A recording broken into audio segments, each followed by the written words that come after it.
Breaking on DC News Now at 9, tense hours in Fairfax County. An armed man at a balcony leads to a lockdown. We're live as nervous neighbors wait for the all clear. Also breaking from Capitol Hill, the Senate just approved a bill that will benefit millions of veterans. Details on the final vote and the next steps for the measure. And we're spread all across the DMV as people celebrate National Night Out. Look at how police departments are trying to connect with the community. Good evening. Thanks for joining us tonight at 9 on DC News Now. I'm Chris Flanagan. And I'm Mark Hall, filling in for Tasmain Mahfouz, who has the night off. Happening now, a heavy police presence in Fairfax County, where a man with a rifle is barricaded in his apartment. Well, this is in the Falls Church section of Fairfax County. Police are telling neighbors right now to shelter in place. Our reporter Marielle Carbone is live at the Barcroft Hill condos. And Marielle, you've been there for several hours at this point. What can you tell us? Yeah, it has been several hours. I mean, police were called out here around 5 o'clock this evening, and that was for a man apparently on a balcony with a rifle yelling threats. Now, we do know that that man has since gone inside his apartment, and officials do believe that he is inside that apartment alone. Now, they've been working the last few hours to negotiate with that man to peacefully resolve this. We have got a lot of law enforcement out here. There's, of course, Fairfax Police, but there's also EMS, fire, tactical crews. We've even seen a drone flying around that apartment building for the last few hours. Now, meanwhile, people are stuck inside who live here. They've either been inside their apartments, or for those who were out during the day, they've been waiting outside to get inside. I did speak to one man whose daughter is actually inside one of the buildings, and he tells me that he's just anxious for police to do something. I just want to see some action fast. I mean, not to wait too long. I mean, serious things can happen in minutes. And police are asking people to avoid the area, so if you're trying to get into your apartment or the surrounding Lafayette Park condos, you probably won't be able to get to those. For those inside, they're asking for people to follow police direction, and that means staying sheltered inside. Now, it's really unclear how long this could go on for. As we mentioned, we've been out here for hours, and a lot of police are out here. We've seen them bringing in water and food, so it sounds like they're prepared to be here for as long as it takes. We've also been waiting to speak to the police chief out here. We haven't had an opportunity to do that yet, as obviously they deal with this situation here. So we will keep you guys updated. But for now, reporting live out here in Fairfax, I'm Marielle Carbone, DC News Now.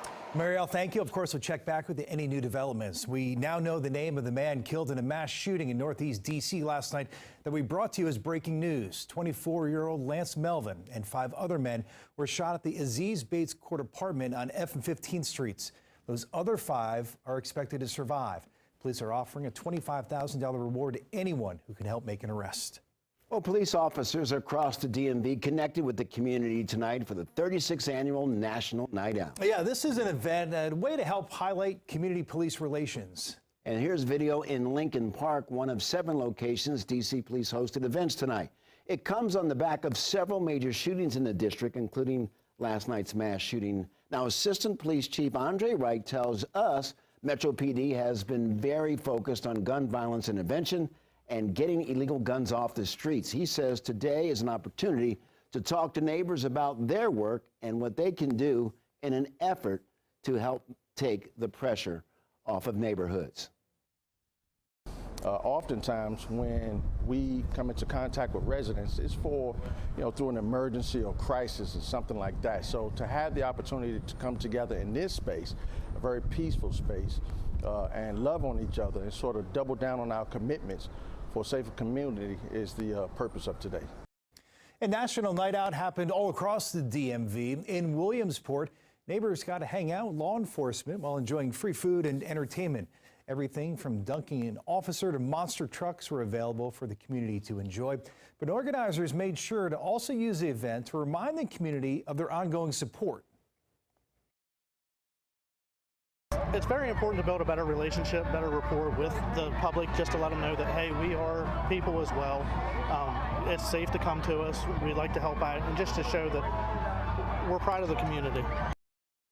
Hey, law enforcement also used the event to educate the community of the several different jobs that help their community stay safe. All right, in the meantime, let's check on the forecast with Chief Meteorologist Janessa Webb. And Janessa, it was certainly a pleasant night for all the communities celebrating National Night Out. Actually, a perfect, ideal evening across the DMV, and that will be extended into tomorrow afternoon into the evening hours. So you have about 36 hours to enjoy all this goodness. As high pressure, it will continue to settle in. Clear skies for tonight. I am going to take spotty showers out of the forecast. Nothing has materialized throughout the day as the humidity levels, weren't on the oppressive side. It's just air temperatures that continue to spike up this afternoon. So your hour by hour, overnight hours, most locations mid-70s. As you're getting your Wednesday going into your midweek, we'll see most spots mid-60s to upper 60s. So temperatures across the area slightly warmer across the Beltway into the district, 89 degrees. Good evening, Martinsburg, 80.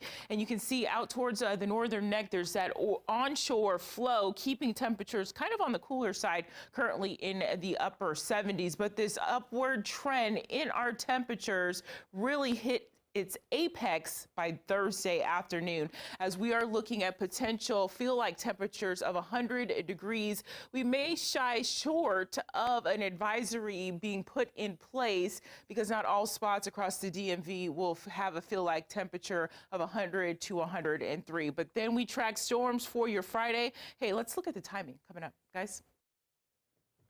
All right, Janessa, thank you. And breaking on DC News now at 9 tonight, the U.S. Senate passed a bill enhancing health care and disability benefits for millions of veterans exposed to toxic burn pits in Iraq and Afghanistan. You may recall the measure failed last week when several Republicans blocked it from advancing at the last minute. That move prompted protests from veterans and advocates like comedian Jon Stewart. Tonight, the Senate approved the bill by a vote of 86-11. The bill now goes to President Joe Biden's desk to be signed into law. All right, Mark, well, the Nats hosted the New York Mets tonight. They didn't have their best player.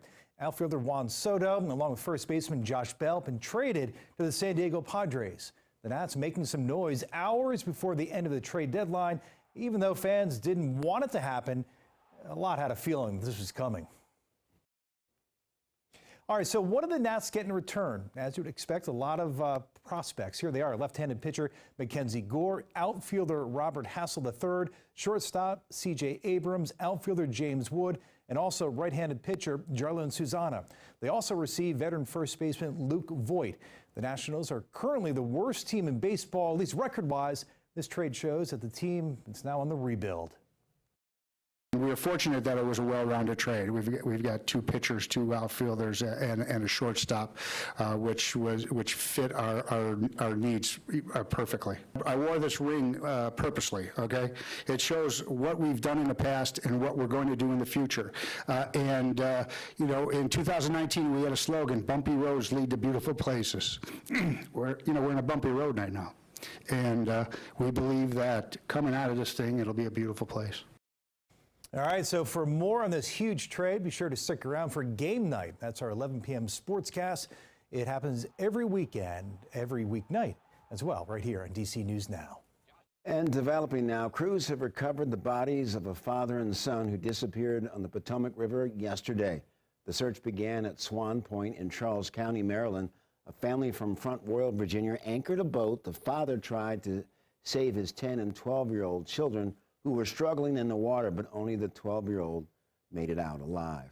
And tonight we're hearing from one of four black female firefighters suing the D.C. Fire Department for $10 million. The women are suing for racial and gender discrimination in the form of pay, promotion, and workplace hostility.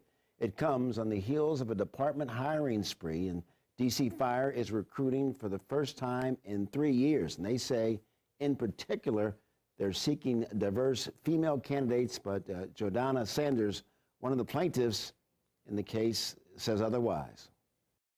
That diversity stuff they're talking, no, that's BS. They're just doing that because they know that they have a problem. You are looking at a department that has a pattern and a practice and a culture of marginalizing Black women. And the only way you're going to change that culture is to bring it to the light and to challenge it, which is what this lawsuit is all about. The women are requesting a jury trial in federal court. The fire department so far has declined to comment on the lawsuit. Maryland Governor Larry Hogan has an update on the state's response to the monkeypox outbreak. Hogan says vaccine supply from the federal government is very limited, but the state is requesting more doses. Widespread testing efforts are also underway. Marylanders who think they need testing or treatment are urged to contact their medical provider immediately. 129 cases of monkeypox have now been reported in the state. Well, D.C.'s National Air and Space Museum is unveiling 8 new galleries when it reopens for renovations this fall. Now, they include exhibits in lunar and planet exploration, the Wright brothers, and even race cars. Now, free timed entry passes will be available starting September 14th. The museum is set to reopen in mid-October. Can't wait for it to reopen. Just one of the best museums in the world. I love it. There's so many museums here in D.C. I'm trying to get to all of them. It's been a problem. Yeah, well, it's a good problem to have. It's a good problem to have. It certainly is. All right. Well, coming up, intense footage of a dramatic water rescue. We take a look at the moments a woman was saved from a washout in Vegas. And it is deja vu for voters in Montgomery County. How the primary race for county executives turning into a fight to the finish. Plus, we are continuing to follow developing news out of Fairfax County. We are live on the scene of an armed threat. Police say a man on a balcony is waving a rifle and making threats. Stay here, DC News Now at 9. We'll be right back.